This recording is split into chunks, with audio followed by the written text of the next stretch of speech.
भाई साहिब जी शब्द गायन कर रहे सी। माई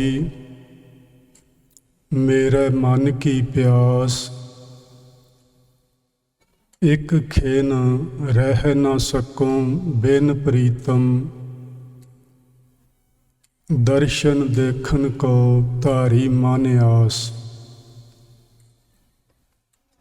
इस शब्द नूं सुणदियां इस तरह लग रहा सी जिवें श्री गुरु तेग बहादुर साहब महाराज किते बड़ी गंभीर अवस्था विच बैठे हुए होण। हो सकदा है उन्हां दे नेत्रां विचों पानी बह रहा होवे। मां ने पुछया होवे, पुत्तर की चाहना है तेरी? जिहड़ा शब्द है ना मेरे मन की प्यास, ਉਹਦੇ अर्थ ने इच्छा या चाहना या जब तू की चाहना है, तू इहो जी अवस्था विच क्यों गवाचा होया है? ते गुरु जी जिवें अगों जवाब दिंदे होण, हे मेरी मां मैं तेनू दसदा मेरे मन की इच्छा की है, मेरे मन की प्यास की है। हुण मेरे तो एक सैकंड वास्ते भी अपने प्यारे दे दर्शनां तो बिना रिहा नहीं जाता। आ है मेरी प्यास। कदी किसी जग्यासू दे मन विच इस तरह की प्यास पैदा हो जाए ते समझना उसदे बहुत वड्डे भाग ने। जे किते साडी मां सानू आके पुछे कि पुत्तर तेरी चाहना की है, तेरी इच्छा की है, असी तो इहो ही आखांगे जे माया की थोड़ी कमी है, होर चाहीदी है। पर गुरु जी नू जिहड़ी प्यास लगी है ਉਹਦੇ बारे गुरबाणी विच बहुत कुछ लिखिया होया है। हों रह ना सका बिन देखे प्रीतमा, मैं नीर वह चलै जियो। हे मेरे मालिक जी, तेरे दर्शनां तो बिना रिहा नहीं जाता। तू वेख मेरी हालत की बनी हुई है। ਅੱਖਾਂ ਚੋਂ ਪਾਣੀ ਬਹੀ ਜਾਂਦਾ ਹੈ, ਕਦੇ ਰੁਕਦਾ ਹੀ ਨਹੀਂ। ਜਦੋਂ ਮੈਂ ਇਸ ਤਰ੍ਹਾਂ ਦੇ ਸ਼ਬਦ ਸੁਣਦਾ ਹਾਂ ਤੇ ਮੇਰੀ ਜ਼ਿੰਦਗੀ 'ਚ ਇੱਕ ਜਗਿਆਸੂ ਮੈਨੂੰ ਇਸ ਤਰ੍ਹਾਂ ਦੇ ਮਿਲੇ ਸਨ ਤੇ ਮੈਨੂੰ ਉਹਨਾਂ ਦੀ ਯਾਦ ਆ ਜਾਂਦੀ ਹੈ। ਭਾਈ ਕੇਰ ਸਿੰਘ ਸੀ ਉਹਨਾਂ ਦਾ ਨਾਂ। ਇੰਡੀਆ ਵਿੱਚ 40 ਕੁ ਸਾਲ ਪਹਿਲਾਂ ਦੀ ਗੱਲ ਹੈ। ਉਹਨਾਂ ਦੇ ਨਾਲ ਮੈਂ 2-2 ਘੰਟੇ ਬੈਠ ਕੇ ਵੇਖਿਆ। ਉਹ 2 ਘੰਟੇ ਹੀ ਰੋਂਦੇ ਰਹਿੰਦੇ। ਉਹਨਾਂ ਦੇ ਨੇਤਰਾਂ 'ਚੋਂ ਪਾਣੀ ਵਗਦਾ ਹੀ ਰਹਿੰਦਾ। ਜੇ ਉਹਨਾਂ ਨੂੰ ਪੁੱਛਣਾ ਵੀ ਇਸ ਤਰ੍ਹਾਂ ਕਿਉਂ ਹੋ ਰਿਹਾ ਹੈ, ਚੀਜ਼ ਕਿਉਂ ਵਾਪਰ ਰਹੀ ਹੈ, ਉਹ ਬਹੁਤਾ ਜਵਾਬ ਨਹੀਂ ਸਨ ਦਿੰਦੇ। ਇੰਨਾ ਹੀ ਕਹਿੰਦੇ ਸਨ ਕਿ ਜਦੋਂ ਤੁਸੀਂ ਉਸ ਅਵਸਥਾ 'ਚ ਜਾਓਗੇ ਆਪੇ ਸਮਝ ਲਓਗੇ। ਸੋ ਇੱਕ ਤਾਂ ਇਹ ਗੱਲ ਸਮਝ ਆਉਂਦੀ ਹੈ ਕਿ ਉਸ ਅਵਸਥਾ ਦਾ ਬਿਆਨ ਨਹੀਂ ਕੀਤਾ ਜਾ ਸਕਦਾ, ਉਸ ਨੂੰ ਬੋਲ ਕੇ ਦੱਸਿਆ ਨਹੀਂ ਜਾ ਸਕਦਾ ਕਿ ਅੰਦਰ ਵਾਪਰ ਕੀ ਰਿਹਾ ਹੁੰਦਾ ਹੈ ਜਦੋਂ ਕਿਸੇ ਜਗਿਆਸੂ ਦੀ ਇਸ ਤਰ੍ਹਾਂ ਦੀ ਅਵਸਥਾ ਬਣਦੀ ਹੈ। ਸੋ ਆਪਾਂ ਜੀ ਕੋਸ਼ਿਸ਼ ਕਰਿਆ ਕਰੀਏ। ਸਾਨੂੰ ਤੇ ਹੋਰ ਦੁਨਿਆਵੀ ਬਹੁਤ ਸਾਰੀਆਂ ਪਿਆਸਾਂ ਲੱਗੀਆਂ ਹੋਈਆਂ ਨੇ, ਇੱਛਾਵਾਂ, ਆਸਾਵਾਂ। ਪਰ ਜੇ ਕਿਤੇ ਮਨ ਵਿੱਚ ਇਹ ਇੱਛਾ ਪੈਦਾ ਹੋ ਜਾਏ ਕਿ ਮੈਨੂੰ ਮੇਰੇ ਮਾਲਕ ਦੇ ਦਰਸ਼ਨ ਹੋਣ, ਤੇ ਉਹ ਇੱਛਾ ਸਭ ਤੋਂ ਵਧੀਆ ਹੋਏਗੀ। ਉਹ ਸਾਨੂੰ ਭਲੇ ਪਾਸੇ ਲੈ ਕੇ ਜਾਏਗੀ, ਉਹ ਸਾਨੂੰ ਰੱਬ ਨਾਲ ਜੋੜੇਗੀ। ਕੋਸ਼ਿਸ਼ ਕਰਿਆ ਕਰੀਏ ਜਦੋਂ ਵੀ ਗੁਰਦੁਆਰਾ ਸਾਹਿਬ ਨੂੰ ਆਈਏ, ਸਵੇਰੇ ਸ਼ਾਮ ਮਾਲਕ ਦੀ ਯਾਦ ਵਿੱਚ ਜਦੋਂ ਵੀ ਬੈਠੀਏ, ਇਹੋ ਹੀ ਮਨ ਵਿੱਚ ਹੋਵੇ ਕਿ ਮੈਂ ਆਪਣੇ ਮਾਲਕ ਨਾਲ ਮਿਲਣਾ ਹੈ, ਜਿਹਦੇ ਤੋਂ ਪਤਾ ਨਹੀਂ ਮੈਂ ਕਿੰਨਿਆਂ ਯੁੱਗਾਂ ਤੋਂ ਵਿਛੜਿਆ ਹੋਇਆ। ਅੱਜ ਦੀ ਵਿਚਾਰ ਸ਼ੁਰੂ ਕਰਨ ਤੋਂ ਪਹਿਲਾਂ ਦੱਸਣਾ ਚਾਹੁੰਦਾ, ਕੱਲ੍ਹ 28 ਅਕਤੂਬਰ ਸੀ। ਕੱਲ੍ਹ ਦੇ ਦਿਨ 1922 ਈਸਵੀ ਨੂੰ ਸਾਕਾ ਪੰਜਾ ਸਾਹਿਬ ਵਾਲਾ ਵਾਪਰਿਆ ਸੀ। ਇੱਕ ਪੂਰੀ ਸਦੀ ਬੀਤ ਗਈ ਏ, ਦੂਜੀ ਸਦੀ ਸ਼ੁਰੂ ਹੋ ਗਈ ਏ, ਯਾਨੀ 101 ਸਾਲ ਪੂਰੇ ਹੋ ਗਏ ਨੇ। ਪੰਜਾ ਸਾਹਿਬ ਬਾਰੇ ਆਪਾਂ ਸਾਰਿਆਂ ਨੂੰ ਵੈਸੇ ਤੇ ਜਾਣਕਾਰੀ ਹੈ, ਫਿਰ ਵੀ ਥੋੜ੍ਹਾ ਜਿਹਾ ਸੰਖੇਪ ਜਿਹਾ ਇਤਿਹਾਸ ਦੱਸਣਾ ਚਾਹੁੰਦਾ। ਗੁਰੂ ਨਾਨਕ ਸਾਹਿਬ ਭਾਈ ਮਰਦਾਨਾ ਜੀ ਦੇ ਸਮੇਤ ਇਸ ਜਗ੍ਹਾ ਤੇ ਪਹੁੰਚੇ ਸਨ। ਇਸ ਜਗ੍ਹਾ ਦਾ ਨਾਮ ਸੀ ਹਸਨ ਅਬਦਾਲ। ਹੁਣ ਵੀ ਉਹੋ ਹੀ ਨਾਂ ਹੈ, ਪਰ ਅੱਜ ਕੱਲ੍ਹ ਇਹਨੂੰ ਪੰਜਾ ਸਾਹਿਬ ਆਖਿਆ ਜਾਂਦਾ ਹੈ। ਇੱਥੇ ਰੇਲਵੇ ਸਟੇਸ਼ਨ ਹੈ। ਜਦੋਂ ਗੁਰੂ ਨਾਨਕ ਸਾਹਿਬ ਗਏ ਸਨ ਉਦੋਂ ਕੋਈ ਰੇਲਵੇ ਸਟੇਸ਼ਨ ਨਹੀਂ ਸੀ, ਉਹ ਪੈਦਲ ਹੀ ਗਏ ਸਨ। ਥੱਕੇ ਟੁੱਟੇ ਸਨ। ਗੁਰੂ ਨਾਨਕ ਸਾਹਿਬ ਤੇ ਭੁੱਖ ਪਿਆਸ ਆਪਾਂ ਨੂੰ ਪਤਾ ਹੀ ਹੈ ਕਿ ਉਹ ਸਭ ਇਸ ਨੂੰ ਸਹਿਨ ਕਰ ਲੈਂਦੇ ਸਨ।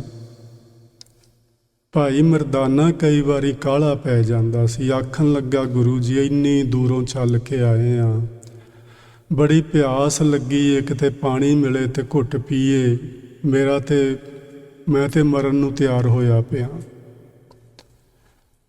ਗੁਰੂ ਜੀ ਨੇ ਉਸ ਪਹਾੜੀ ਵੱਲ ਇਸ਼ਾਰਾ ਕਰਕੇ ਆਖਿਆ ਸੀ, ਭਾਈ ਮਰਦਾਨਾ ਜਾਓ, ਪਹਾੜੀ ਦੇ ਉੱਤੇ ਨਾ ਇੱਕ ਸਾਧੂ ਰਹਿੰਦਾ ਹੈ। ਕੰਧਾਰੀ ਕਰਕੇ ਉਹਨੂੰ ਕਹਿੰਦੇ ਨੇ, ਤੇ ਸਾਧੂ ਹੋਣ ਕਰਕੇ ਨਾਲ ਉਹਦੇ ਸ਼ਬਦ ਵਲੀ ਲੱਗਾ ਹੋਇਆ, ਵਲੀ ਕੰਧਾਰੀ। ਉਹਦੇ ਕੋਲ ਉੱਤੇ ਪਾਣੀ ਹੈਗਾ, ਛੋਟਾ ਜਿਹਾ ਕੁੰਡ ਏ, ਤਲਾਬ ਏ ਪਾਣੀ ਦਾ, ਤੇ ਉਹਨੂੰ ਤੂੰ ਆਖੀ ਤੈਨੂੰ ਪਾਣੀ ਪਿਲਾਏਗਾ। ਭਾਈ ਸਾਹਿਬ ਗਏ, ਉਹਨੇ ਪਾਣੀ ਨਾ ਪਿਲਾਇਆ। ਦੂਜੀ ਵਾਰੀ ਫਿਰ ਗੁਰੂ ਜੀ ਨੇ ਭੇਜਿਆ, ਉਹਨੇ ਫਿਰ ਵੀ ਨਹੀਂ ਪਿਲਾਇਆ। ਆ ਕੇ ਗੁਰੂ ਜੀ ਨੂੰ ਆਖਣ ਲੱਗੇ, ਗੁਰੂ ਜੀ ਇਹ ਉਤਰਦਿਆਂ ਚੜ੍ਹਦਿਆਂ ਜੇ ਮੈਂ ਬਚ ਵੀ ਰਹਿਣਾ ਤਾਂ ਵੀ ਨਹੀਂ ਬਚਣਾ, ਤੁਸੀਂ ਮੈਨੂੰ ਉੱਤੇ ਨੂੰ ਤੋਰ ਦਿੰਦੇ ਹੋ, ਪਾਣੀ ਨਹੀਂ ਪਿਆਉਂਦਾ, ਥੱਲੇ ਨੂੰ ਭਜਾ ਦਿੰਦਾ ਹੈ। ਗੁਰੂ ਜੀ ਨੇ ਆਖਿਆ, ਆ ਇੱਕ ਛੋਟਾ ਜਿਹਾ ਪੱਥਰ ਇਹਨੂੰ ਪਰੇ ਕਰ। ਉੱਥੋਂ ਪਾਣੀ ਦਾ ਚਸ਼ਮਾ ਫੁੱਟ ਤੁਰਿਆ। ਉਹ ਜਿਹੜਾ ਉਹਦੇ ਤਲਾਬ ਵਿੱਚ ਉੱਤੇ ਪਾਣੀ ਸੀ ਉਹ ਸਾਰਾ ਥੱਲੇ ਖਿੱਚਿਆ ਗਿਆ। ਉਹਦਾ ਤਲਾਬ ਸੁੱਕਿਆ, ਗੁੱਸੇ ਵਿੱਚ ਆਇਆ, ਉਹਨੇ ਇੱਕ ਉੱਤੋਂ ਵੱਡਾ ਪੱਥਰ ਰੇੜਿਆ ਵੀ ਉਹ ਜਿਹੜੇ ਥੱਲੇ ਦੋ ਬੰਦੇ ਬੈਠੇ ਨੇ ਇਹ ਉਹਨਾਂ ਨੇ ਕੁਝ ਕੀਤਾ ਤੇ ਆਪੇ ਪੱਥਰ ਹੇਠਾਂ ਆ ਕੇ ਮਰ ਜਾਣਗੇ। ਗੁਰੂ ਜੀ ਨੇ ਉਸ ਪੱਥਰ ਨੂੰ, ਜਿਵੇਂ ਇਤਿਹਾਸ ਵਿੱਚ ਲਿਖਿਆ ਹੋਇਆ ਕਿ ਇਸ ਤਰ੍ਹਾਂ ਪੰਜਾ ਲਗਾ ਕੇ, ਹੱਥ ਲਗਾ ਕੇ ਰੋਕਿਆ ਸੀ। ਉਹ ਪੱਥਰ ਉੱਥੇ ਟਿਕਿਆ ਹੋਇਆ, ਪਾਣੀ ਉਸੇ ਤਰ੍ਹਾਂ ਹੀ ਚੱਲ ਰਿਹਾ ਅੱਜ ਵੀ। ਇਸ ਕਰਕੇ ਉਸ ਸਥਾਨ ਨੂੰ ਪੰਜਾ ਸਾਹਿਬ ਆਖਦੇ ਨੇ। ਗੁਰੂ ਨਾਨਕ ਸਾਹਿਬ ਦਾ ਪੰਜਾ ਲੱਗਿਆ ਉਸ ਪੱਥਰ ਨੂੰ। ਇਹ ਸਥਾਨ ਹੈ ਜਿੱਥੇ ਫਿਰ 100 ਸਾਲ ਪਹਿਲਾਂ ਸਾਕਾ ਪੰਜਾ ਸਾਹਿਬ ਵਾਪਰਿਆ। ਇਹ ਸਾਕਾ ਕਿਉਂ ਵਾਪਰਿਆ, ਥੋੜ੍ਹੀ ਜਿਹੀ ਇਹਦੇ ਬਾਰੇ ਆਪਾਂ ਗੱਲ ਕਰਦੇ ਹਾਂ। ਦੋ ਗੁਰੂ ਦੇ ਸਿੱਖ ਨੇ, ਭਾਈ ਪ੍ਰਤਾਪ ਸਿੰਘ ਤੇ ਭਾਈ ਕਰਮ ਸਿੰਘ। ਕਰਮ ਸਿੰਘ ਦੀ ਹਿਸਟਰੀ ਬਹੁਤ ਥੋੜ੍ਹੀ ਲਿਖੀ, ਇੱਕ ਕਿਤਾਬ ਹੈ ਜੀ, ਭਜਨ ਸਿੰਘ ਜੀ ਹੋਰਾਂ ਨੇ ਲਿਖੀ ਹੋਈ ਹੈ, ਸਾਡੇ ਸ਼ਹੀਦ। ਇਹ ਮੈਂ ਉਹਦੇ ਵਿੱਚੋਂ ਤੁਹਾਡੇ ਨਾਲ ਗੱਲ ਕਰਦਾ ਪਿਆ। ਕਰਮ ਸਿੰਘ ਬਾਰੇ ਤੇ ਬਹੁਤ ਥੋੜ੍ਹਾ ਲਿਖਿਆ ਹੈ ਕਿ ਆਨੰਦਪੁਰ ਸਾਹਿਬ ਹੁੰਦੇ ਸਨ, ਕਿਸੇ ਗੁਰੂ ਘਰ ਵਿੱਚ ਸੇਵਾ ਕਰਦੇ ਸਨ। ਉੱਥੋਂ ਛੱਡ ਕੇ ਅੰਮ੍ਰਿਤਸਰ ਗਏ ਤੇ ਅੰਮ੍ਰਿਤਸਰੋਂ ਇਹ ਇੱਥੇ ਪੰਜਾ ਸਾਹਿਬ ਚਲੇ ਗਏ ਤੇ ਗੁਰਦੁਆਰੇ ਸੇਵਾ ਕਰਦੇ ਸਨ। ਭਾਈ ਪ੍ਰਤਾਪ ਸਿੰਘ ਬਾਰੇ ਥੋੜ੍ਹਾ ਜਿਹਾ ਵਧੇਰੇ ਲਿਖਿਆ ਹੋਇਆ ਉਹਨਾਂ ਨੇ। ਇਹ ਫੌਜ ਵਿੱਚ ਸਨ ਅੰਗਰੇਜ਼ ਸਰਕਾਰ ਦੇ ਹੁੰਦਿਆਂ। ਸ਼ਿਮਲੇ ਇਹਨਾਂ ਦੀ ਡਿਊਟੀ ਸੀ। ਅਕਾਲੀ ਲਹਿਰ ਚੱਲੀ 1920 ਦੇ ਲਗਭਗ, ਤੇ ਇਹਨਾਂ ਨੇ ਨੀਲੀ ਦਸਤਾਰ ਬੰਨ੍ਹਣੀ ਸ਼ੁਰੂ ਕਰ ਦਿੱਤੀ। ਉਹਨਾਂ ਦੇ ਅਫਸਰ ਨੇ ਮਨਾ ਕੀਤਾ ਕਿ ਤੂੰ ਨੀਲੀ ਦਸਤਾਰ ਨਹੀਂ ਬੰਨ੍ਹ ਸਕਦਾ। ਉਹਨੇ ਆਖਿਆ ਵੀ ਤੈਨੂੰ ਇਹ ਤੇ ਹੱਕ ਨਹੀਂ ਹੋਣਾ ਚਾਹੀਦਾ ਕਿ ਤੂੰ ਮੇਰੀ ਦਸਤਾਰ ਬੰਨਣ ਤੋਂ ਮੈਨੂੰ ਰੋਕੇ, ਪਰ ਜੇ ਤੂੰ ਜ਼ਰੂਰ ਰੋਕਣਾ ਹੈ ਤੇ ਮੈਂ ਤੇਰੀ ਜੌਬ ਨਹੀਂ ਕਰਨੀ, ਮੈਂ ਛੱਡ ਦੇਣਾ ਚਾਹੁੰਦਾ। ਉਹ ਰਿਜ਼ਾਈਨ ਕਰਕੇ ਭਾਈ ਸਾਹਿਬ ਆ ਗਏ, ਅੰਮ੍ਰਿਤਸਰ ਆਏ, ਅੰਮ੍ਰਿਤਸਰੋਂ ਪਹੁੰਚ ਇੱਥੇ ਪੰਜਾ ਸਾਹਿਬ ਚਲੇ ਗਏ। ਵਿਆਹੇ ਹੋਏ ਸਨ। ਉਹਨਾਂ ਦੀ ਧਰਮ ਪਤਨੀ ਜਦੋਂ ਸ਼ਿਮਲੇ ਹੁੰਦਿਆਂ ਉਹਨਾਂ ਦੇ ਨਾਲ ਸੀ। ਸ਼ਿਮਲੇ ਵਿੱਚ ਇੱਕ ਛੋਟੀ ਜਿਹੀ ਘਟਨਾ ਵਾਪਰੀ। ਕਿਸੇ ਗੁਰਸਿੱਖ ਦਾ 2 ਸਾਲਾਂ ਦਾ ਬੱਚਾ ਅਕਾਲ ਚਲਾਣਾ ਕਰ ਗਿਆ। ਉਹਨਾਂ ਨੇ ਬੜੇ ਸਬਰ ਨਾਲ, ਬੜੇ ਸਹਿਜ ਨਾਲ ਉਹਦਾ ਸੰਸਕਾਰ ਕੀਤਾ। ਔਰ ਕੋਈ ਰੋਏ ਨਹੀਂ, ਕੋਈ ਕੁਰਲਾਏ ਨਹੀਂ, ਕੋਈ ਰੱਬ ਨੂੰ ਮੰਦਾ ਚੰਗਾ ਨਹੀਂ ਆਖਿਆ। ਉਹਦੇ ਭਾਣੇ ਵਿੱਚ, ਉਹਦੀ ਰਜ਼ਾ ਵਿੱਚ ਰਹਿ ਕੇ ਖੁਸ਼ੀ ਖੁਸ਼ੀ ਉਸ ਬੱਚੇ ਦਾ ਸੰਸਕਾਰ ਕੀਤਾ। ਇਹ ਸਾਰੀ ਘਟਨਾ ਭਾਈ ਪ੍ਰਤਾਪ ਸਿੰਘ ਆਪਣੀ ਘਰਵਾਲੀ ਦੇ ਨਾਲ ਵੇਖ ਰਹੇ ਨੇ। ਮਨ ਵਿੱਚ ਇੱਕ ਫੁਰਨਾ ਉੱਠਿਆ। ਆਪਣੀ ਘਰਵਾਲੀ ਨੂੰ ਆਖਦੇ ਨੇ, ਅਜੇ ਉਦੋਂ ਉਹਨਾਂ ਕੋਲ ਬੱਚਾ ਨਹੀਂ ਸੀ, ਵੀ ਜੇ ਪਰਮਾਤਮਾ ਕਰੇ ਮੇਰੇ ਘਰ ਵੀ ਪੁੱਤਰ ਹੋਵੇ ਤੇ 2 ਸਾਲਾਂ ਦਾ ਹੋ ਕੇ ਉਹ ਵੀ ਅਕਾਲ ਚਲਾਣਾ ਕਰ ਜਾਏ। ਵੇਖੋ ਫੁਰਨਾ ਕਿਹੋ ਜਿਹਾ ਹੈ। ਤੇ ਮੈਂ ਬੈਂਡ ਵਾਜੇ ਵਜਾ ਕੇ ਉਹਦਾ ਸੰਸਕਾਰ ਕਰਾਂ। ਇਹ ਫੁਰਨਾ ਆਇਆ ਮਨ ਵਿੱਚ। ਜਦੋਂ ਪਰਮਾਤਮਾ ਨੇ ਮਿਹਰਬਾਨੀ ਕੀਤੀ, ਉਹਨਾਂ ਦੇ ਘਰ ਬੇਟਾ ਪੈਦਾ ਹੋਇਆ, 2 ਸਾਲਾਂ ਦਾ ਹੋ ਗਿਆ। ਉਦੋਂ ਪੰਜਾ ਸਾਹਿਬ ਹੁੰਦੇ ਸਨ। ਜਿਵੇਂ ਉਹ 2 ਸਾਲਾਂ ਦਾ ਹੋਇਆ, ਬੱਚਾ ਕਿਤੇ ਖੇਡਣ ਲਈ ਗਿਆ ਹੋਇਆ ਸੀ, ਕਿਸੇ ਨੇ ਆ ਕੇ ਘਰ ਸੁਨੇਹਾ ਦਿੱਤਾ ਕਿ ਤੁਹਾਡਾ ਪੁੱਤਰ ਕਿਸੇ ਗਰਮ ਪਾਣੀ ਦੇ ਟੱਬ ਵਿੱਚ ਡਿੱਗਿਆ ਹੈ ਤੇ ਉਹ ਅਕਾਲ ਚਲਾਣਾ ਕਰ ਗਿਆ, ਉਹਦੀ ਮੌਤ ਹੋ ਗਈ ਹੈ। ਆਪਣੀ ਘਰਵਾਲੀ ਨੂੰ ਆਖਣ ਲੱਗਾ ਭਾਈ ਪ੍ਰਤਾਪ ਸਿੰਘ ਕਿ ਇਹ ਆਪਣਾ ਹੀ ਫੁਰਨਾ ਸੀ। ਉਸੇ ਵੇਲੇ ਬੜੀ ਖੁਸ਼ੀ ਦੇ ਨਾਲ ਢੋਲ ਵਾਲਿਆਂ ਨੂੰ ਸੱਦਿਆ, ਬੈਂਡ ਵਾਲਿਆਂ ਨੂੰ ਸੱਦਿਆ ਤੇ ਹੱਸਦਿਆਂ ਖੇਡਦਿਆਂ ਬੜੀ ਖੁਸ਼ੀ ਦੇ ਨਾਲ ਰੱਬ ਦੀ ਰਜ਼ਾ ਨੂੰ ਸਿਰ ਮੱਥੇ ਤੇ ਮੰਨ ਕੇ ਉਸ ਆਪਣੇ ਬੱਚੇ ਦਾ ਸੰਸਕਾਰ ਕੀਤਾ। ਇਸ ਗੱਲ ਦਾ ਸੰਬੰਧ ਪੰਜਾ ਸਾਹਿਬ ਦੇ ਸਾਕੇ ਨਾਲ ਨਹੀਂ ਹੈ।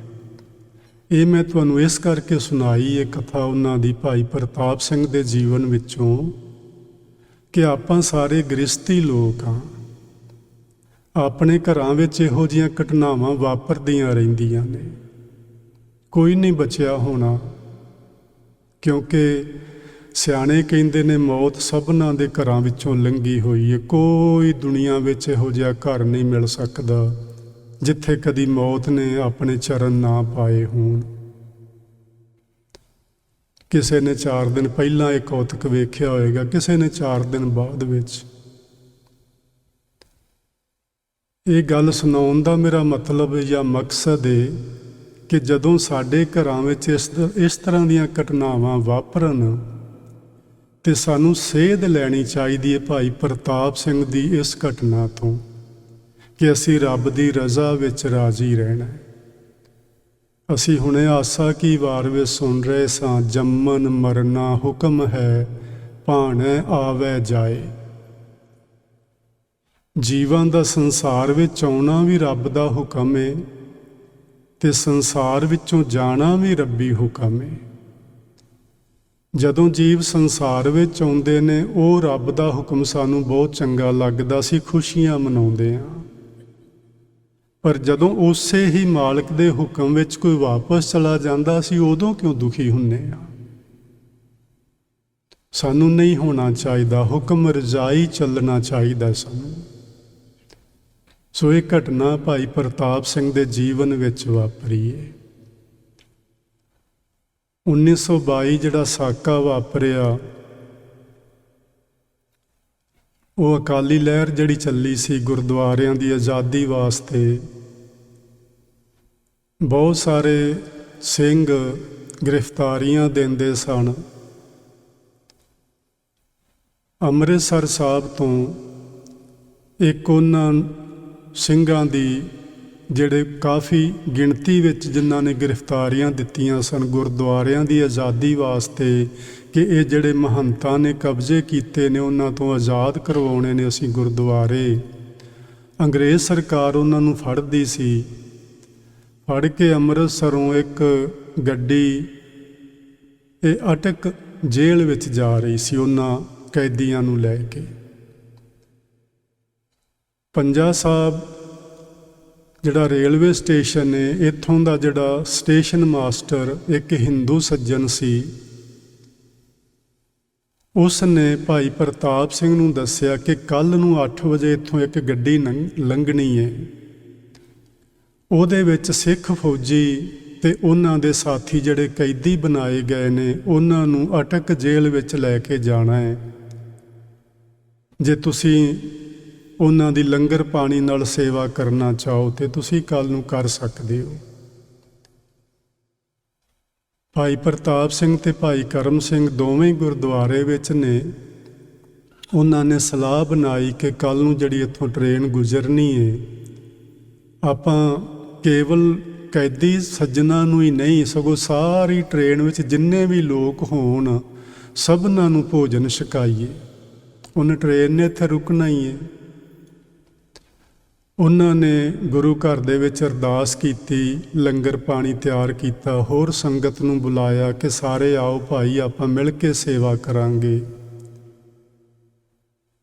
ਕੱਲ੍ਹ 8 ਵਜੇ ਤੇ ਸਟੇਸ਼ਨ ਮਾਸਟਰ ਨੇ ਸੁਨੇਹਾ ਦਿੱਤਾ ਕਿ ਮੈਨੂੰ ਤਾਰ ਆ ਗਈ ਹੈ ਕਿ ਗੱਡੀ ਇਸ ਸਟੇਸ਼ਨ 'ਤੇ ਨਹੀਂ ਰੁਕੇਗੀ, ਉਹ ਸਿੱਧੀ ਲੰਘ ਜਾਏਗੀ। ਭਾਈ ਪ੍ਰਤਾਪ ਸਿੰਘ ਅਤੇ ਕਰਮ ਸਿੰਘ ਆਖਣ ਲੱਗੇ ਕਿ ਦੇਖੋ ਅਸੀਂ ਅਰਦਾਸ ਕੀਤੀ ਹੈ ਅਤੇ ਤੁਹਾਡੇ ਆਖਣ 'ਤੇ ਸਾਨੂੰ ਕੀ ਪਤਾ ਸੀ, ਅਤੇ ਤੁਸੀਂ ਜਿਵੇਂ ਕਿਵੇਂ ਵੀ ਗੱਡੀ ਨੂੰ ਰੁਕਵਾਓ ਅਤੇ ਅਸੀਂ ਉਹਨਾਂ ਨੂੰ ਭੋਜਨ ਨਾਲ ਉਹਨਾਂ ਭੈਣਾਂ ਭਰਾਵਾਂ ਦੀ ਸੇਵਾ ਕਰ ਸਕੀਏ। ਉਹਨੇ ਆਖਿਆ ਮੇਰੇ ਵੱਸ ਦੀ ਗੱਲ ਨਹੀਂ, ਗੱਡੀ ਨਹੀਂ ਰੁਕੇਗੀ। ਭਾਈ ਸਾਹਿਬ ਹੋਰਾਂ ਨੇ ਸਲਾਹ ਬਣਾਈ ਵੀ ਅਸੀਂ ਪਟੜੀ ਦੇ ਉੱਤੇ ਬੈਠਾਂਗੇ, ਸਾਡੇ ਉੱਤੋਂ ਗੱਡੀ ਲੰਘਾ ਕੇ ਲੈ ਜਾਓ ਤੁਸੀਂ ਲਿਜਾਣੀ ਹੈ। ਅਤੇ ਉਹਨਾਂ ਦੇ ਨਾਲ ਹੋਰ ਵੀ ਬਹੁਤ ਸਾਰੇ ਆ, ਤੁਸੀਂ ਤਸਵੀਰ ਵਿੱਚ ਦੇਖਦੇ ਹੋ।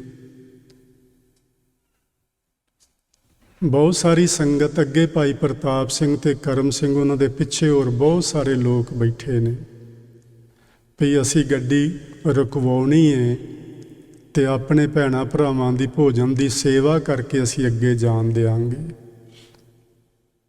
ਗੱਡੀ ਆ ਗਈ, ਉਹ ਆਪਣੀਆਂ ਸੀਟੀਆਂ ਜੀਆਂ ਵਜਾ ਰਿਹਾ ਭਾਈ ਜਿਹੜਾ ਚਾਲਕ ਹੈ ਟ੍ਰੇਨ ਦਾ।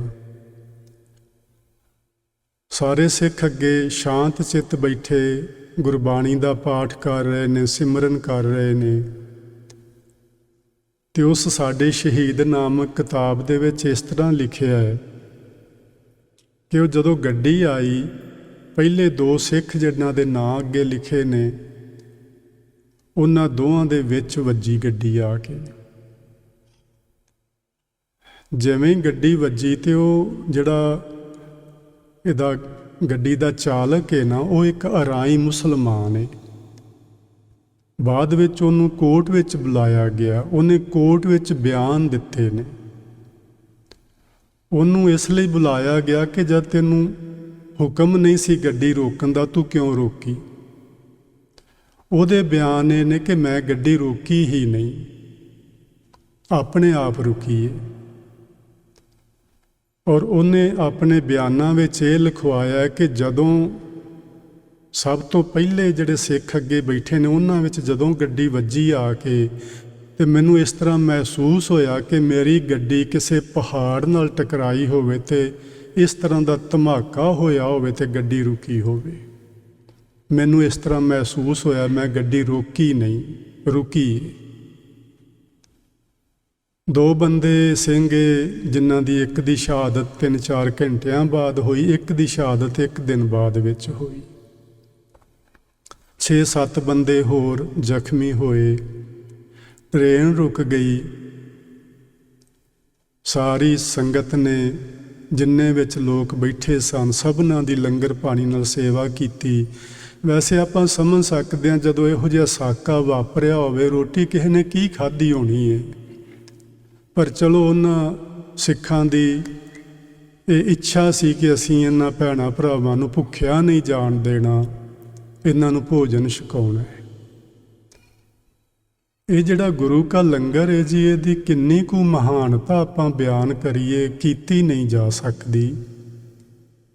ਅੱਜ ਵੀ ਪੂਰੀ ਦੁਨੀਆ ਦੇ ਅੰਦਰ, ਚਾਹੇ ਕਿਤੇ ਸੁਨਾਮੀ ਵਾਪਰੇ, ਚਾਹੇ ਕੋਵਿਡ-19 ਦਾ ਸਮਾਂ ਹੋਵੇ, ਹਿੰਦੁਸਤਾਨ ਵਿੱਚ ਤੁਸੀਂ ਵੇਖਿਆ ਪੂਰੀ ਦੁਨੀਆ ਵਿੱਚ ਜਦੋਂ ਆਕਸੀਜਨ ਦੀ ਕਮੀ ਹੋਈ, ਸਿੱਖਾਂ ਨੇ ਕਿਸ ਤਰ੍ਹਾਂ ਗੱਡੀਆਂ ਭਰ ਭਰ ਆਕਸੀਜਨ ਦੀਆਂ ਲੋਕਾਂ ਤੱਕ ਪਹੁੰਚਾਈਆਂ, ਗੱਡੀਆਂ ਭਰ ਭਰ ਲੰਗਰ ਦੀਆਂ ਪਹੁੰਚਾਈਆਂ, ਲੰਗਰ ਪੈਕ ਕਰਕੇ ਘਰ ਘਰ ਛੱਡ ਕੇ ਆਉਂਦੇ ਰਹੇ।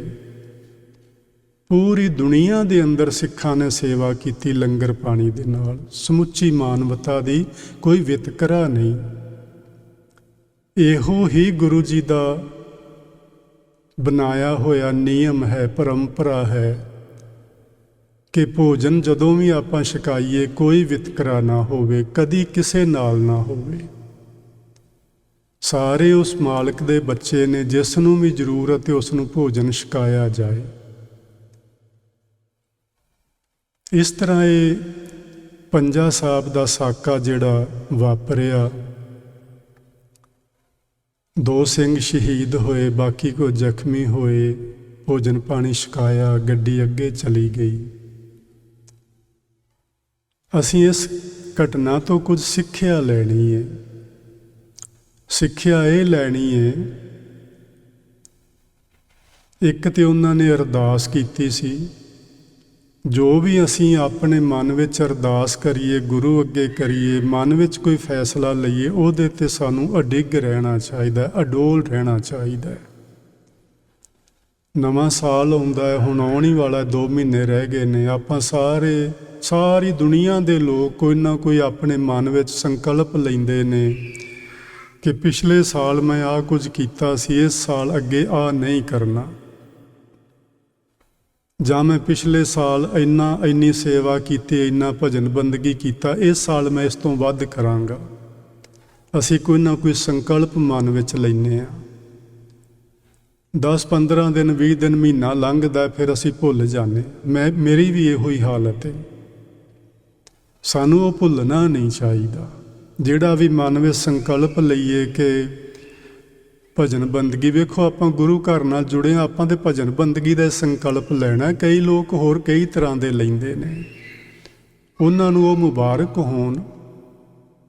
ਪਰ ਜਿੰਨੀ ਸੰਗਤ ਆਪਾਂ ਗੁਰੂ ਨਾਲ ਜੁੜੇ ਹਾਂ, ਪਰਮਾਰਥ ਦੇ ਰਸਤੇ 'ਤੇ ਚੱਲਣ ਦੀ ਕੋਸ਼ਿਸ਼ ਕਰ ਰਹੇ ਹਾਂ, ਆਪਾਂ ਨੂੰ ਕੁਝ ਇਹੋ ਜਿਹੇ ਸੰਕਲਪ ਲੈਣੇ ਚਾਹੀਦੇ ਨੇ ਕਿ ਬਾਣੀ ਦਾ ਪਾਠ ਵੱਧ ਕਰਾਂਗੇ, ਸਿਮਰਨ ਹੋਰ ਵਧੇਰੇ ਕਰਾਂਗੇ, ਸੇਵਾ ਹੋਰ ਜ਼ਿਆਦਾ ਕਰਾਂਗੇ ਪਹਿਲੇ ਸਾਲ ਨਾਲੋਂ।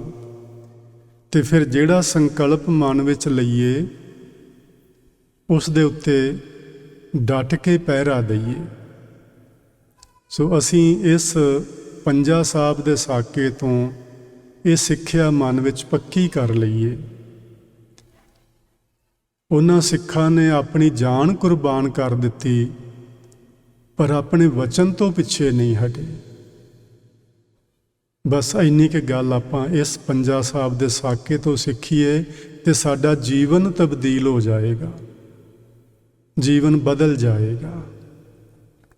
ਸੋ ਆਓ ਹੁਣ ਆਪਾਂ ਅੱਜ ਦੀ ਵਿਚਾਰ ਜਿਹੜੀ ਹੈ, ਇਤਿਹਾਸਕ ਵਿਚਾਰ ਆਪਾਂ ਜਾਰੀ ਕੀਤੀ ਹੋਈ ਕਈ ਸਾਲਾਂ ਤੋਂ, ਉਹਦੇ ਵੱਲ ਧਿਆਨ ਲਿਆਈਏ ਕਿ ਗੁਰੂ ਨਾਨਕ ਦੇਵ ਮਹਾਰਾਜ ਜੀ ਨੇ ਕਰਤਾਰਪੁਰ ਵਸਾਇਆ ਹੈ।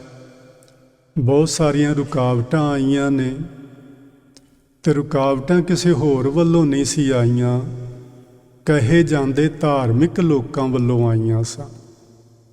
ਉਹ ਧਾਰਮਿਕ ਲੋਕ ਸਨ ਜਿਹੜੇ ਮੰਦਰਾਂ ਨਾਲ, ਮਸਜਿਦਾਂ ਨਾਲ, ਜੋਗ ਮਾਤਾ ਆਦਿਕ ਨਾਲ ਜੁੜੇ ਹੋਏ ਸਨ।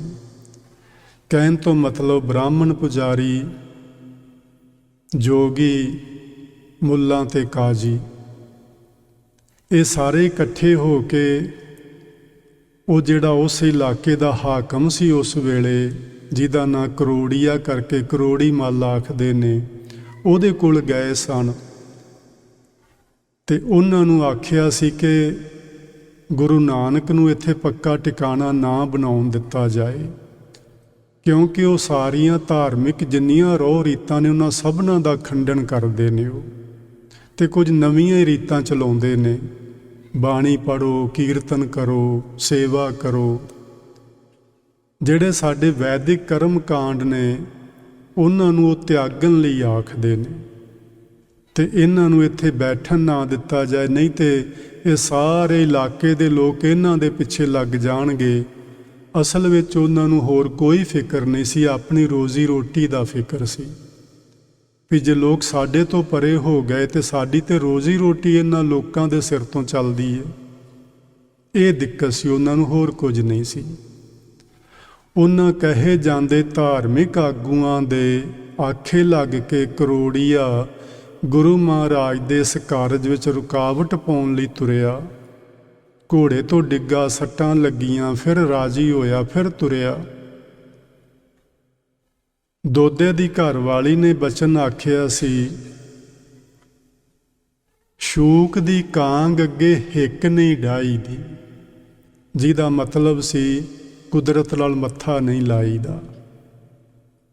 ਉਹਨੂੰ ਗੱਲ ਸਮਝ ਤੇ ਆ ਗਈ ਸੀ, ਲੇਕਿਨ ਬੰਦੇ ਦੀ ਹਉਮੈ ਏਡੀ ਛੇਤੀ ਨਾਲ ਤੇ ਨਹੀਂ ਨਾ ਨਿਕਲ ਜਾਂਦੀ।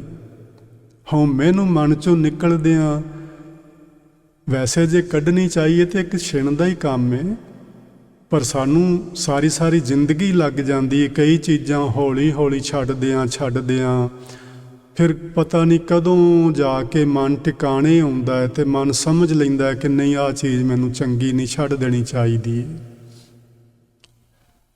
ਬਾਕੀ ਵੀ ਇਸ ਤਰ੍ਹਾਂ ਦੇ ਵਿਕਾਰ ਨੇ ਜਿਹੜੇ ਉਹ ਮਨ ਚੋਂ ਏਡੀ ਛੇਤੀ ਨਹੀਂ ਨਿਕਲਦੇ। ਹਉਮੈ ਦੇ ਵਸ ਫਿਰ ਤੁਰਿਆ, ਫਿਰ ਗੁਰੂ ਜੀ ਦੇ ਕੋਲ ਪਹੁੰਚਿਆ, ਜਾ ਕੇ ਵੇਖਿਆ, ਗੁਰਬਾਣੀ ਦਾ ਕੀਰਤਨ ਸੁਣਿਆ, ਮਨ ਸ਼ਾਂਤ ਹੋ ਗਿਆ। ਸਮਝ ਆ ਗਈ ਕਿ ਉਹ ਜਿਹੜੀ ਮੈਨੂੰ ਧਾਰਮਿਕ ਲੋਕ ਕਹੇ ਜਾਂਦੇ ਧਾਰਮਿਕ ਲੋਕਾਂ ਨੇ ਸਿੱਖਿਆ ਦਿੱਤੀ ਸੀ ਉਹ ਸਾਰੀ ਗਲਤ ਸੀ। ਗੁਰੂ ਨਾਨਕ ਉਸ ਤਰ੍ਹਾਂ ਦੇ ਨਹੀਂ ਹਨ। ਉਹ ਸੱਚ ਦਾ ਰਸਤਾ ਵਿਖਾ ਰਹੇ ਨੇ ਲੋਕਾਂ ਨੂੰ, ਸੱਚ ਦੇ ਮਾਰਗ 'ਤੇ ਚੱਲਣ ਦੀ ਪ੍ਰੇਰਨਾ ਕਰਦੇ ਨੇ। ਉਹ ਜਿਹੜੇ ਛੋਟੇ ਛੋਟੇ ਸਟੇਸ਼ਨ ਹੁੰਦੇ ਨਾ ਰਾਹ ਵਿੱਚ, ਉਹਨਾਂ ਤੋਂ ਸਿੱਧੇ ਸਾਨੂੰ ਦੁੜਾ ਕੇ ਅੱਗੇ ਰੱਬ ਦੇ ਘਰ ਤੱਕ ਲਿਜਾਣਾ ਚਾਹੁੰਦੇ ਨੇ। ਉਹ ਨਹੀਂ ਚਾਹੁੰਦੇ ਕਿ ਤੁਸੀਂ ਵਿੱਚ ਰੁਕ ਰੁਕ ਕੇ ਚੱਲੋ। ਉਹ ਸਿੱਧਾ ਗਾਡੀ ਰਾਹ, ਗੁਰਮੁਖ ਗਾਡੀ ਰਾਹ ਚਲਾਇਆ। ਗਾਡੀ ਰਾਹ ਦਾ ਮਤਲਬ ਹੁੰਦਾ ਹਾਈਵੇ, ਜਿਹਦੇ 'ਤੇ ਕੋਈ ਲਾਈਟ ਨਹੀਂ ਹੁੰਦੀ, ਕੁਛ ਨਹੀਂ ਹੁੰਦਾ, ਸਿੱਧੇ ਦੌੜੀ ਜਾਓ ਜਿੰਨਾ ਜੀ ਕਰਦਾ।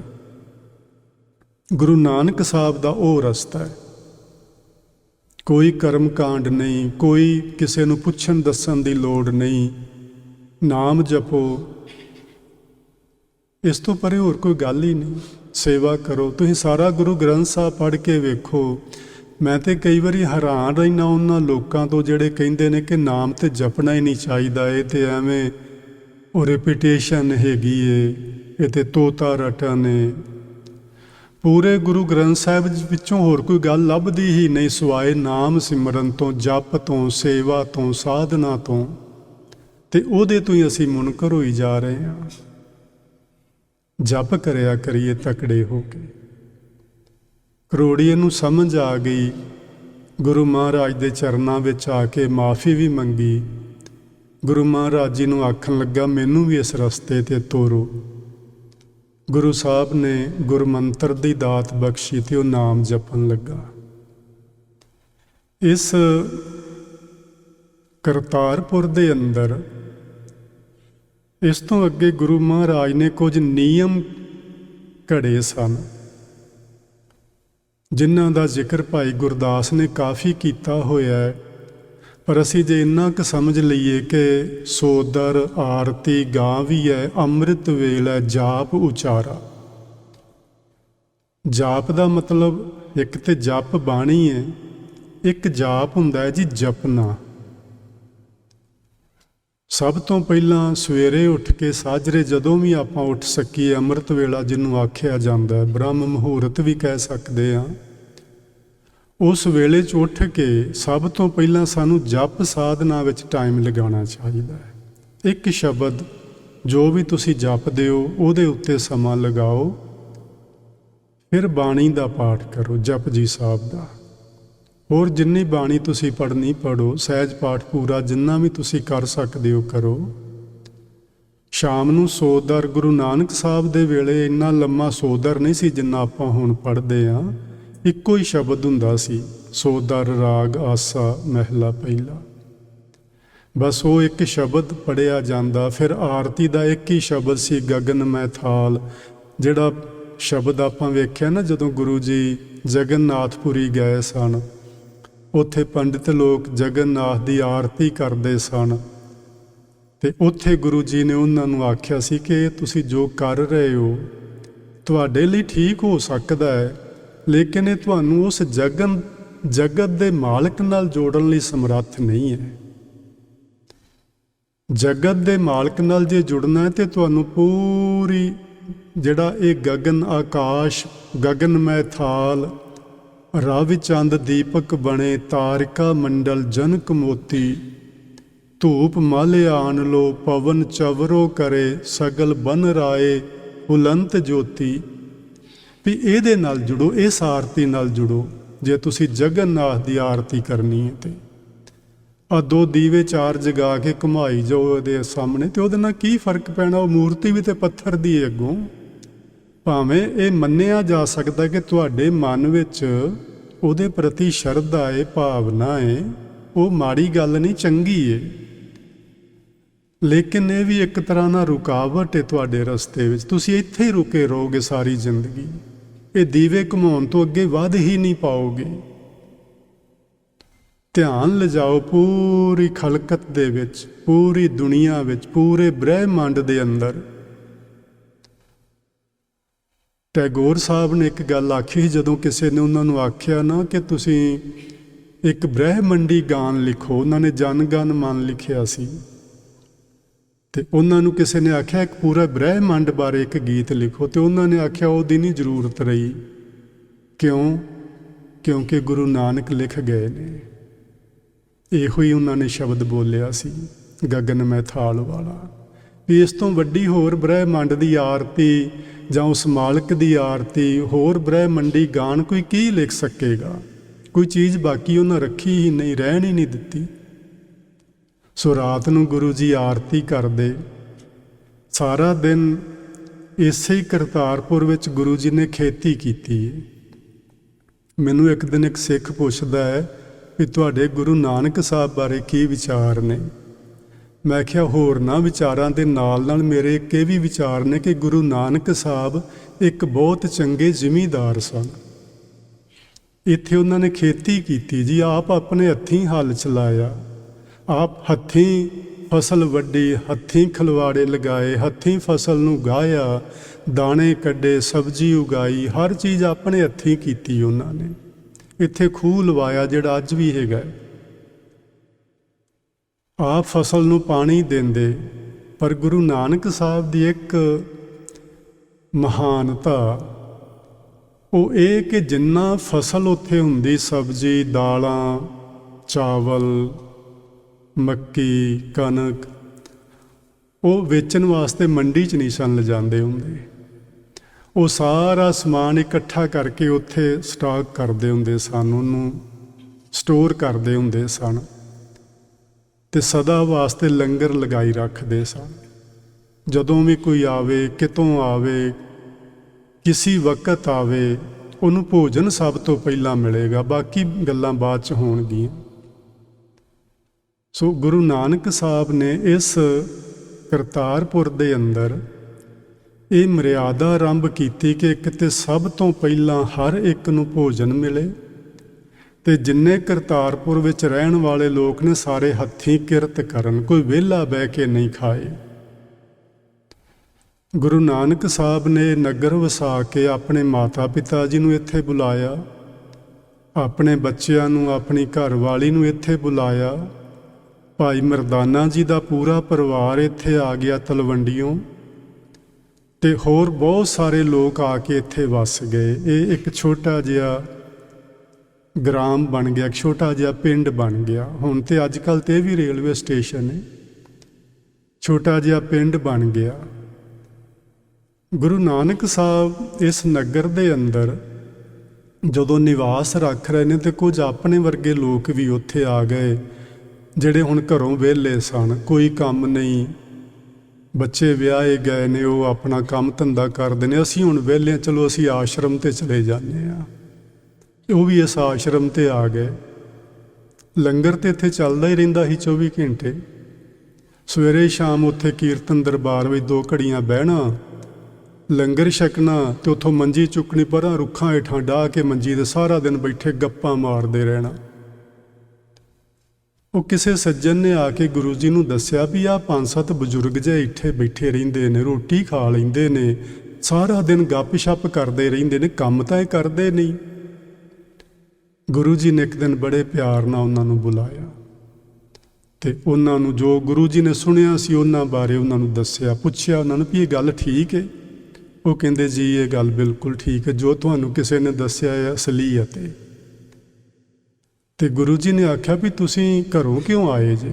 ਕਹਿੰਦੇ ਜੀ ਸਾਡੇ ਬੱਚੇ ਵਿਆਹੇ ਗਏ ਨੇ, ਉਹ ਕੰਮ ਧੰਦਾ ਸੰਭਾਲ ਲਿਆ, ਅਸੀਂ ਘਰ ਵਿਹਲੇ ਹਾਂ। ਗੁਰੂ ਜੀ ਨੇ ਜਿਹੜੇ ਸ਼ਬਦ ਵਰਤੇ ਨੇ ਜੀ, ਉਹ ਸਾਡੇ ਸਭਨਾਂ ਲਈ ਨੇ, ਬੜੇ ਪਾਏਦਾਰ ਸ਼ਬਦ ਨੇ। ਉਹਨਾਂ ਨੇ ਆਖਿਆ ਸੀ ਗੁਰੂ ਨਾਨਕ ਦੇ ਘਰ ਵਿੱਚ ਵਿਹਲਿਆਂ ਲਈ ਕੋਈ ਜਗ੍ਹਾ ਨਹੀਂ। ਇੱਕੋ ਹੀ ਸੈਂਟੈਂਸ ਕਾਫੀ ਹੈ ਸਾਡੀ ਜ਼ਿੰਦਗੀ ਨੂੰ ਸੁਧਾਰਨ ਵਾਸਤੇ। ਗੁਰੂ ਨਾਨਕ ਸਾਹਿਬ ਦੇ ਘਰ ਵਿੱਚ ਵਿਹਲਿਆਂ ਲਈ ਕੋਈ ਥਾਂ ਨਹੀਂ, ਜਿਹਦਾ ਮਤਲਬ ਹੈ ਕਿਰਤ ਕਰੋ, ਨਾਮ ਜਪੋ ਤੇ ਵੰਡ ਕੇ ਛਕੋ। ਸੋ ਅਸੀਂ ਕਿਰਤ ਹਮੇਸ਼ਾ ਕਰਦੇ ਰਹਿਣਾ, ਜਿੰਨਾ ਚਿਰ ਤੱਕ ਸਰੀਰ ਚੱਲਦਾ ਕਿਰਤ ਨਹੀਂ ਛੱਡਣੀ, ਕਿਰਤ ਕਰਦੇ ਹੀ ਰਹਿਣਾ, ਭਾਵੇਂ ਕੁਛ ਕਰੀਏ। ਬੱਚਿਆਂ ਨੂੰ ਪੜ੍ਹਾਉਣਾ ਵੀ ਤੇ ਕਿਰਤ ਉਹ ਕਰੀ ਜਾਓ। ਸਕੂਲ ਇੱਥੇ ਖਾਲਸਾ ਸਕੂਲ ਲੱਗਦਾ, ਟੀਚਰਸ ਦੀ ਲੋੜ ਰਹਿੰਦੀ ਹੈ, ਉਹ ਸੱਦਦੇ ਰਹਿੰਦੇ ਨੇ, ਤੁਸੀਂ ਜਾਂਦੇ ਹੀ ਨਹੀਂ ਹੋ। ਸਾਰੇ ਤੁਸੀਂ ਪੜ੍ਹੇ ਲਿਖੇ, ਬੱਚਿਆਂ ਨੂੰ ਪੜ੍ਹਾਉਣ ਦੀ ਕਿਉਂ ਨਹੀਂ ਸੇਵਾ ਕਰਦੇ? ਉੱਥੇ ਹੋਰ ਉਹਨਾਂ ਨੂੰ ਜ਼ਰੂਰਤਾਂ ਨੇ, ਕਿਉਂ ਨਹੀਂ ਉਹਨਾਂ ਦਾ ਸਹਿਯੋਗ ਕਰਦੇ? ਪਿਛਲੇ ਸ਼ੁੱਕਰਵਾਰ ਬੱਚਿਆਂ ਨੇ, ਛੋਟਿਆਂ ਨੇ ਕਿੰਨਾ ਸੋਹਣਾ ਪ੍ਰੋਗਰਾਮ ਦਿੱਤਾ ਇੱਥੇ, ਤੁਸੀਂ ਸਾਰਿਆਂ ਵੇਖਿਆ ਹੋਣਾ। ਭਾਵੇਂ ਉਹਨਾਂ ਦੇ ਉਚਾਰਨ ਵਿੱਚ ਕਿੰਨੀਆਂ ਤਰੁੱਟੀਆਂ ਸਨ, ਪਰ ਉਹ ਛੋਟੇ ਬੱਚੇ ਜਿਵੇਂ ਉਹ ਪਾਠ ਕਰ ਰਹੇ ਸੀ, ਉਹਨਾਂ ਦੀਆਂ ਤਰੁੱਟੀਆਂ ਵੀ ਮੈਨੂੰ ਇਉਂ ਲੱਗਦਾ ਸੀ ਕਿ ਮੇਰੇ ਨਾਲੋਂ ਸ਼ੁੱਧ ਕਰ ਰਹੇ ਨੇ। ਉਹਨਾਂ ਦੀਆਂ ਤਰੁੱਟੀਆਂ ਨਹੀਂ ਸਨ ਲੱਗਦੀਆਂ। ਕਿੰਨਾ ਸੱਚਾ ਸੀ ਉਹਨਾਂ ਦਾ ਹਿਰਦਾ, ਕਿੰਨੇ ਸਾਫ਼ ਮਨ ਤੋਂ ਜੁੜ ਕੇ ਉਹ ਪਾਠ ਕਰ ਰਹੇ ਸਨ, ਕੀਰਤਨ ਕਰ ਰਹੇ ਸਨ। ਉਹਨਾਂ ਨੂੰ ਜੀ ਆਪਾਂ ਸਹਿਯੋਗ ਦਈਏ, ਉਹ ਹੋਰ ਅੱਗੇ ਵੱਧ ਸਕਣ, ਹੋਰ ਬਾਣੀ ਦੇ ਪਾਠ ਨਾਲ ਜੁੜ ਸਕਣ। ਅਜੇ ਉਹ ਰੋਮਨ ਵਿੱਚ ਲਿਖ ਕੇ ਪੜ੍ਹਦੇ ਨੇ ਤੇ ਆਪਾਂ ਕੋਸ਼ਿਸ਼ ਕਰੀਏ ਕਿ ਉਹ ਗੁਰਮੁਖੀ ਲਿਪੀ ਵਿੱਚ ਲਿਖ ਕੇ ਪੜ੍ਹਨ, ਤਾਂ ਉਚਾਰਨ ਹੋਰ ਸ਼ੁੱਧ ਹੋ ਸਕੇਗਾ। ਸੋ ਆਪਾਂ ਇਸ ਤਰ੍ਹਾਂ ਕੋਸ਼ਿਸ਼ ਕਰਿਆ ਕਰੀਏ। ਸੋ ਜੀ ਇੱਥੋਂ ਹੀ ਆਪਾਂ ਅਗਲੇ ਹਫ਼ਤੇ ਗੱਲ ਸ਼ੁਰੂ ਕਰਾਂਗੇ ਗੁਰੂ ਨਾਨਕ ਸਾਹਿਬ ਦੇ ਕਰਤਾਰਪੁਰ ਦੀ। ਇਹ ਸੱਚੀ ਮੁੱਚੀ ਕਰਤਾਰ ਦਾ ਹੀ ਪੁਰ ਸੀ, ਯਾਨੀ ਰੱਬ ਦਾ ਹੀ ਪਿੰਡ ਸੀ ਇਹ। ਇੱਥੇ ਨਾ 20 ਸਿੱਖ ਹੋਏ ਨੇ, ਸਿੱਖ ਤਾਂ ਬਹੁਤ ਹੋਏ ਨੇ, ਪਰ ਜਿਨ੍ਹਾਂ ਦੇ ਭਾਈ ਗੁਰਦਾਸ ਜੀ ਨੇ ਨਾਂ ਲਿਖੇ ਨੇ 20 ਬੰਦਿਆਂ ਦੇ। ਆਪਾਂ 20 ਦੀ ਗੱਲ ਤੇ ਨਹੀਂ ਕਰ ਪਾਵਾਂਗੇ, ਪਰ ਵਿੱਚੋਂ ਕੁਝ ਸੱਜਣਾ ਦੀ ਮੈਂ ਗੱਲ ਤੁਹਾਡੇ ਨਾਲ ਕਰਨੀ ਹੈ। ਉਹਨਾਂ ਵਿੱਚੋਂ ਇੱਕ ਨੇ ਬਾਬਾ ਬੁੱਢਾ ਜੀ। ਤੇ ਆਪਾਂ ਜਿਵੇਂ ਕਰਤਾਰਪੁਰ ਦੀ ਗੱਲ ਕਰਾਂਗੇ, ਸੱਚਮੁੱਚ ਹੀ ਉਹ ਪਿੰਡ ਤੁਹਾਨੂੰ ਲੱਗੇਗਾ, ਜਿਹੜਾ ਪਿੰਡ ਆਇਆ ਹੈ ਨਾ ਗੁਰਬਾਣੀ ਵਿੱਚ, ਬੇਗਮਪੁਰਾ ਸ਼ਹਿਰ ਕੋ ਨਾਉ। ਇਹ ਕਰਤਾਰਪੁਰ ਅਸਲੀ ਸਹੀ ਮਾਇਨੇ ਵਿੱਚ ਬੇਗਮਪੁਰਾ ਹੀ ਸੀ। ਕਿਸੇ ਨੂੰ ਉੱਥੇ ਕੋਈ ਫਿਕਰ ਨਹੀਂ ਸੀ, ਕੋਈ ਚਿੰਤਾ ਨਹੀਂ ਸੀ, ਕੋਈ ਲੈਣ ਦੇਣ ਦੇ ਸੰਬੰਧ ਨਹੀਂ ਸਨ, ਕੋਈ ਰਿਸ਼ਤੇਦਾਰੀਆਂ ਨਹੀਂ ਸਨ। ਸਮੁੱਚੀ ਮਾਨਵਤਾ ਇੱਕ ਛਤਰੀ ਹੇਠਾਂ ਇਕੱਠੇ ਹੋ ਕੇ ਮਾਨੋ ਉਹ ਆਪਣੇ ਜੀਵਨ ਨੂੰ ਸਫਲ ਕਰ ਰਹੇ ਸਨ। ਸਵੇਰੇ ਸ਼ਾਮ ਨਾਮ ਜਪਦੀਆਂ ਆਵਾਜ਼ਾਂ ਆਉਂਦੀਆਂ, ਸਾਰਾ ਦਿਨ ਧਰਮ ਦੀ ਕਿਰਤ ਹੁੰਦੀ ਤੇ ਉੱਥੇ ਰੰਗ ਲੱਗੇ ਸਨ। ਸੋ ਆਪਾਂ ਜੀ ਇੱਥੋਂ ਗੱਲ ਸ਼ੁਰੂ ਕਰਾਂਗੇ। ਭਾਈ ਸਾਹਿਬ ਆ ਗਏ ਨੇ, ਉਹਨਾਂ ਨੂੰ ਜੀ ਆਇਆਂ ਨੂੰ। ਉਹਨਾਂ ਤੋਂ ਗੁਰਬਾਣੀ ਕੀਰਤਨ ਸੁਣਦੇ ਹਾਂ। ਮੇਰੇ ਪਾਸੋਂ ਵਿਚਾਰਾਂ ਕਰਦਿਆਂ ਹੋਈਆਂ ਭੁੱਲਾਂ ਦੀ ਖਿਮਾ। ਤੁਸੀਂ ਬੜੇ ਪਿਆਰ ਨਾਲ ਬੈਠ ਕੇ ਸੁਣਦੇ ਹੋ, ਤੁਹਾਡਾ ਸਭਨਾਂ ਦਾ ਬਹੁਤ ਬਹੁਤ ਧੰਨਵਾਦ। ਪਿਆਰ ਨਾਲ ਆਖੋ ਜੀ ਵਾਹਿਗੁਰੂ ਜੀ ਕਾ ਖਾਲਸਾ ਵਾਹਿਗੁਰੂ ਜੀ ਕੀ ਫਤਿਹ।